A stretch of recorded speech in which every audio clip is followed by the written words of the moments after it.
Imagine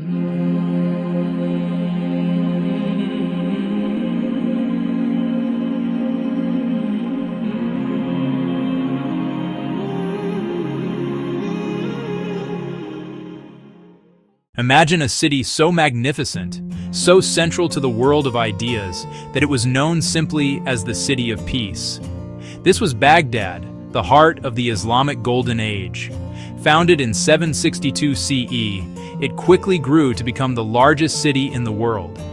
It was a place where knowledge from across the known world was gathered, translated, and expanded upon. For centuries, while much of Europe navigated relative intellectual stagnation, Baghdad shone as a brilliant center of learning, culture, and scientific discovery. Its influence was so profound that it would shape the course of human history in ways we are still uncovering today, a testament to the power of curiosity and collaboration. The story of Baghdad is not just the story of a single city. It is the story of a civilization's ambition. The story begins with a ruler's vision.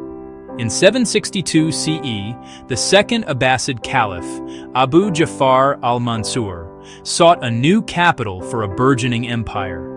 He chose a strategic location on the west bank of the Tigris River, with excellent access to land routes and waterways. Al-Mansur planned a masterpiece of urban design, a perfectly circular metropolis named Madinat al-Salam, the City of Peace.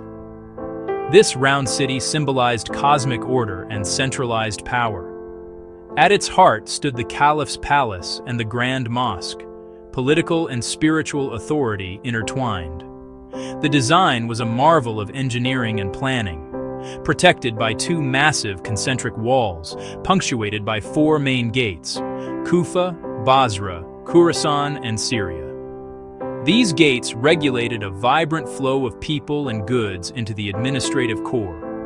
Within the walls lived the Caliph's family, court officials, and military commanders, secure and centralized, while commerce and daily life flourished in the suburbs.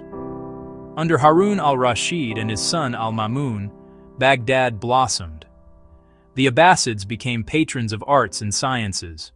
At the heart of Baghdad's intellectual explosion stood the Bayt al-Hikmah, the House of Wisdom. What began under Harun al-Rashid as a private library evolved under al-Ma'mun into a formal academy, translation bureau, library, and research institute. It became the world's preeminent center for scholarship, uniting Christians, Jews, and Muslims in a common language of learning, Arabic. The House of Wisdom led a monumental translation movement. Polyglot scholars like Hunayn ibn Ishaq coordinated precise Arabic renditions of classic works, from medicine and philosophy to mathematics and astronomy. They compared versions, corrected errors, and wrote commentaries to clarify complex ideas. In doing so, they preserved knowledge that elsewhere had been lost and built a shared foundation for new discoveries. They did not merely receive ideas, they debated, tested, and advanced them. Observatories studied the heavens, laboratories explored matter, and halls hosted discourse in philosophy, theology, and science. Caliphal support fostered a culture of open inquiry. Consider Muhammad ibn Musa al-Khwarizmi, Persian mathematician and astronomer under al-Mamun.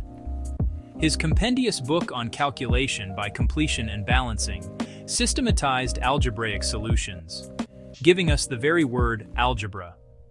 His work on Indian numerals revolutionized calculation and underpins the global number system. In medicine, Abu Bakr al-Razi, Raziz, ran Baghdad's hospital and authored hundreds of works. For 5 centuries, Baghdad stood as a beacon of civilization until 1258. Hulagu Khan's army breached the walls and unleashed devastation. Buildings burned, people were massacred, and the Abbasid Caliphate collapsed in days. The destruction of the House of Wisdom was an incalculable loss. Chroniclers tell of books burned and thrown into the river, ink blackening the waters. Yet knowledge had already spread through trade, travel, and Islamic Spain. Translated into Latin, these works reignited Europe's classical learning. Texts by Al-Khwarizmi, Al-Razi, and Ibn Sina became standard for centuries. fueling the Renaissance. Baghdad's story inspires and warns. Societies thrive when they value knowledge, embrace curiosity, and foster collaboration. Investing in libraries, schools, and scholarship is investing in our future. The call to action is clear. Seek out, preserve, and share knowledge. Honor Baghdad's legacy. Champion education and protect the houses of wisdom of our time.